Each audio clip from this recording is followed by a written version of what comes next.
What is up, all my hope healers and hope dealers? Welcome to my YouTube channel. My name is Kim, and this is my PhD, my prison history diploma. I did 10 years and 8 months in Florida Department of Corrections, and I've been out for over 15 years now. So I've been thinking about the video that I made the other day in regards to the sexual misconduct within the system at a women's prison. And I was thinking about it, and I was thinking about how I want to make it clear that I am not like pro inmate or pro staff. I'm actually pro people. So I want to give you guys the other side of what it looks like when a female inmate manipulates a unsuspecting CO. And I was actually unfortunately involved in the situation. So I'm just gonna jump right into it. So there was a girl that I did time with in a different South prison. And she was beautiful. She had dark hair, and people are gonna know who I'm talking about. She was rather kind of tall. She was pretty. She was aesthetically pleasing. She didn't look like one of those ones that was rough around the edges. She actually looked rather soft. I guess life hadn't hit her yet, but I will tell you I saw her later. But anyway, she was cute. She was cute. And we had a male officer in this particular dorm. Now, in this particular dorm, or this particular prison, pardon me, it was 2 to a room. It was actually one of my, I guess you would call my favorite prisons. It was 2 to a room. You could close your door at night. You could lock your door. The guards did have a key. Death row was actually there. This prison's no longer open anymore. It had air conditioning, and they had ducks, and they had a lake. We couldn't go to the lake, but there was a lake there. We all knew there was a lake there. You could see it from like one of the dorms, or 3 of the dorms. But anyway, it was a pretty, like, I guess, decent prison, you would say. But Lori and I loved it there. We smoked a lot of weed there. We sold a lot of weed there. And, you know, you have good people and you have bad people, no matter what. Whether they're wearing a uniform of brown, I don't know what color it is in other states, but in Florida, it was brown uniforms for the COs. The inmates, we were blue. So no matter what color your uniform was, Lori and I respected people. And I'll definitely speak for me. I respected people, and I was all about right. And if something was wrong and it involved me in any capacity, I definitely was one of those people that stepped up to plate when things weren't right. So with that being said, let me jump right in. So anyway, about the girl that was pretty decent looking, pretty whatever. She was somebody that had, first of all, a pen pal that had a lot of money. I mean, he just deposited mad money into her account. She had money to spare a lot. I guess you would say she bought people's trust or whatever, I don't know. But anyway, she bought a lot of people. That was just her thing. And her and I would talk every once in a while. She wasn't somebody that I hung out with, but we were in the same dorm together, and she always had like a crew in her room because she fed everybody. And I was not part of that crew, nor did I want to be. But I mean, like, we were cool. We would say hi or whatever. And I remember one day she told me she had a crush on a particular officer that came to our dorm quite often to relieve one of the officers for lunch. So the guy would be in there for lunch a lot. And there would be 2 days of the week that he would be our officer. The dude was cool. I liked him. I didn't have any problems with him. He was actually really cool. He wasn't bad looking. He was kind of funny sometimes. And he really just didn't mess with us, you know, which I was grateful for. But anyway, so the girl tells me, the one, and I'll call her LH. I'm sure y'all can figure out it's her first and last name initials. LH came to me one time, and she noticed that me and this dude were cool. You know, we would talk sometimes. Yo, what's up? How you doing? Da, da, da.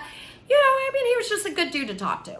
But LH decided to come up to me and she's like, oh my God, I have this crush on, this particular officer. And, I was just like, okay, whatever, that's between you two. So anyway, then a couple weeks later, I noticed that they're kind of talking on the sidelines or whatever. And then, one day LH comes up to me and it was, I think it was chicken day for lunch. And LH comes up to me and she's like, listen, I want to have a sexual relation with this guy. He's down, would you be down to be our lookout? And I don't do chicken anyway. So I was like, yeah, that's fine, whatever. And she's like, yeah, during lunch, we're going to do our thing. And I was like, okay, I'll stay in for lunch. I'll be the lookout. And if I whistle, that means that people are coming in from lunch. And we all knew, like, usually on chicken day, you're going to have more time to do whatever while everybody's going to eat. Chicken day is a big deal in incarceration. And I'm sure most people that have been incarcerated can relate that chicken day is probably one of the better meals in incarceration. So anyway, I stayed back and, they were doing their thing. She had a corner room, which is it is one of the better rooms at this particular prison. She had a corner room and I was like chilling in the day room. And then, after about 40 minutes, I went to go check out what was going on, make sure people weren't coming back. And then people started coming back after about 45, 50 minutes. So I did the whistle. They accomplished their goal and they went about their business. Or so I thought. So you guys are going to be surprised how evil and disgusting this chick turned out to be. So, it was probably like 3, 4, 5 days later, I don't know. And I find out that this guy who wasn't normally this person, he wasn't normally somebody I heard bringing contraband into the system. Anyway, I found out that this dude had been, after that, started bringing her alcohol. And of course it was vodka. Her bunkie is actually the one that kind of pulled me to the side and she said, yo, I need you to check this out. Like, her bunkie was kind of like one of those people that could fly under the radar. But she comes to me and she's like, look, LH, this is what she did. She performed fellatio as the magical ending on this officer and,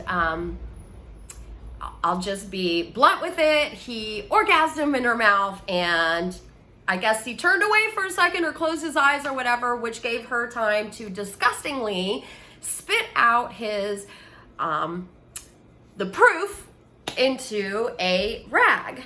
And she did that with knowledge that she was going to utilize that for blackmail. Yeah. So everything that she came to me, everything she set up was extremely methodical and disgusting.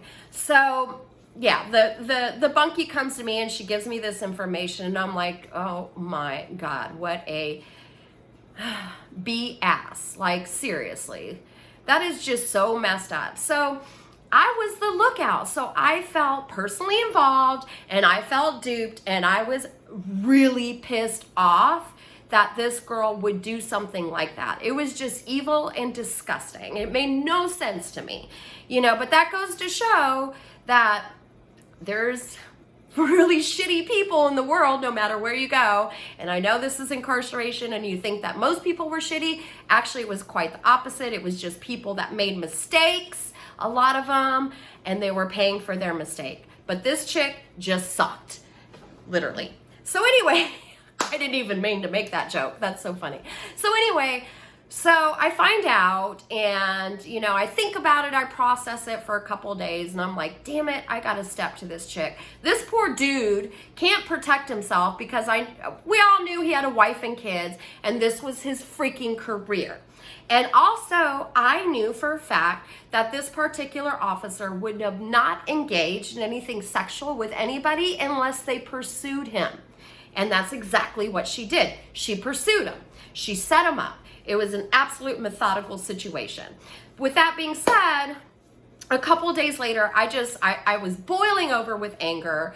You know, I didn't want anybody to feel threatened in their career. It just freaking sucked. And I was involved in it because I was the lookout. That's the way that I felt. You put me in a position where I'm an asshole too. So I stepped to LH and I tell her, you know, after count, come to my room. We need to talk. So she comes to my room, my bunkie steps out. She comes to my room and in her hand, she had a pair of tweezers. And I'm like, what, are you gonna freaking stab me with a pair of tweezers? Like, get the freak out of here. So she knew that I was confronting her about her blackmailing that officer. So I'm like, listen, chick, this is not going down on my watch. Like, you need to throw away that rag and you need to stop doing what the freak you're doing. Like, it is wrong on so many levels. And this guy is just a normal man that got weak. Like, don't do this. Don't do this. And she's like, yeah, you're right. Like, I'm not going to do that. You know, I'll go ahead and throw away the rag. And I'm like, cool. Because, you know, I thought we were going to have to fist fight this one out. And I was on the upstairs. My room was on the upstairs. And so I opened up my door and I let her out, you know, and a lot of people were watching because they thought we were going to go fist fight. And she walks out and we see that there's an audience. And of course, she had to use that moment to decide to become a big dog as she's walking down the stairs. And, you know, it's almost embarrassing for me to admit when I get into physical altercations during my incarceration, but, you know, they happen. They happen. We all know it happens, and we all know it has to happen. So anyway, we have this audience when I open up the door, and she's walking down the stairs, and she goes, F you, bitch. And I was like, holy smokes, like, this is not gonna happen. So she's walking down the stairs. I walk behind her and I grab her by the shoulder and I just punched her dead in the face. And she didn't swing back. She was a little, you know, dazed, and everybody got involved and basically just didn't let it go down because it was like not in a room. It was in a common area. And nobody wanted to see me go to solitary confinement. They could give two craps about her, but I had more people that knew I was very real, and more people that actually literally appreciated my friendship. So with that being said, I punched her dead in her face. She walks away, and I don't hear much else about anything. But what I did is I knew that she had her sights on certain COs, certain lieutenants, and certain sergeants. So I made it my duty and my job to go to each lieutenant, sergeant, officer that she spoke 3 words to. And I said, listen, this chick is a setup. Don't ask me how I know, but listen and look into my eyes. She is setting people up. I don't know what her motive is, but I'm just telling you, stay the F away from this chick. Well, let me tell you what happens. I would say about a week after I punched her dead in her face, she went to the inspector. And just so y'all know, an inspector is somebody that's like the referee between staff and inmates, and the moderator, I guess you would say. They investigate to see if there's truth to one side or truth to the other. They're supposed to be neutral, but we all know that they're not neutral.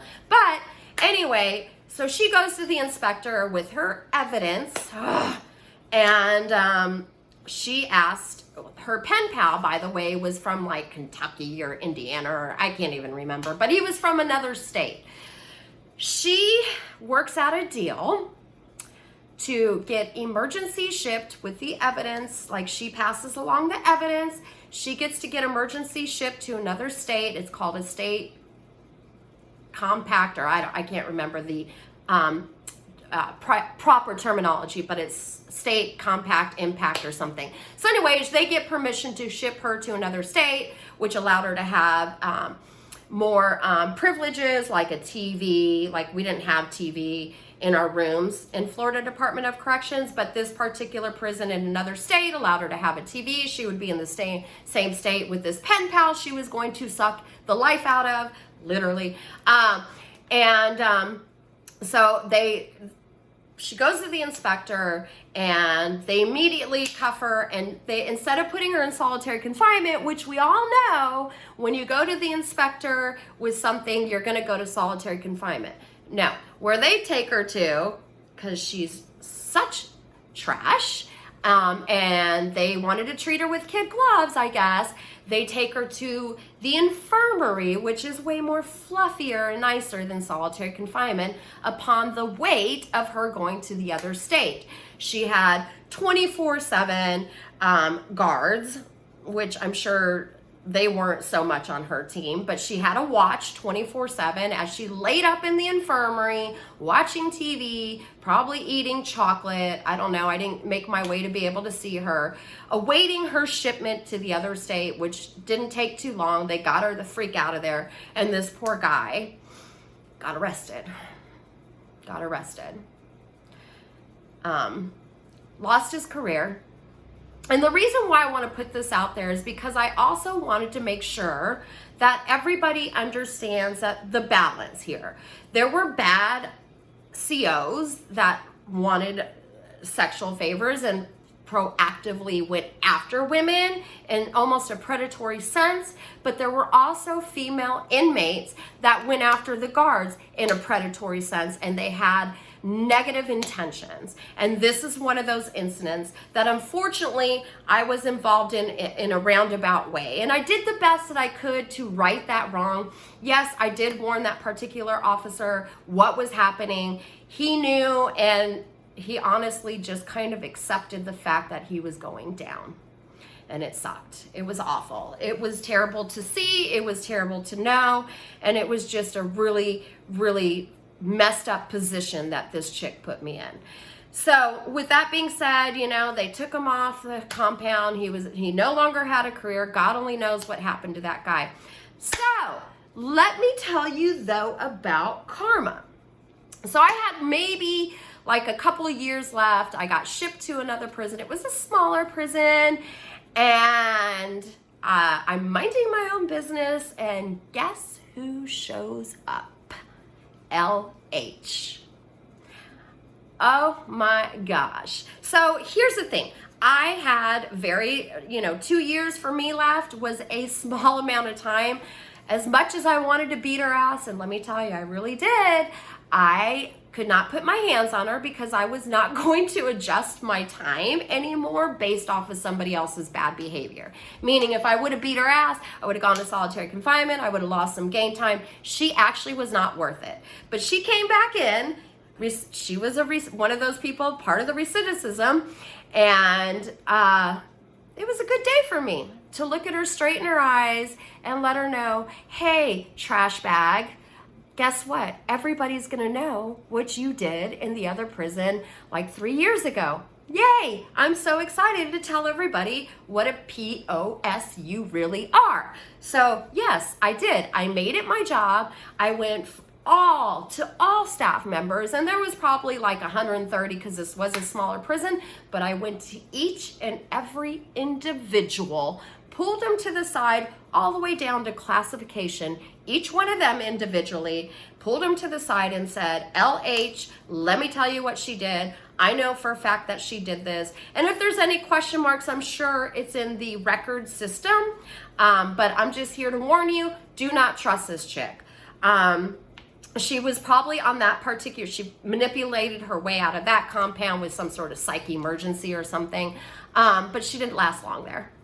And, you know, she had about 8 years that she was looking at as I was about to leave. So, hello, karma.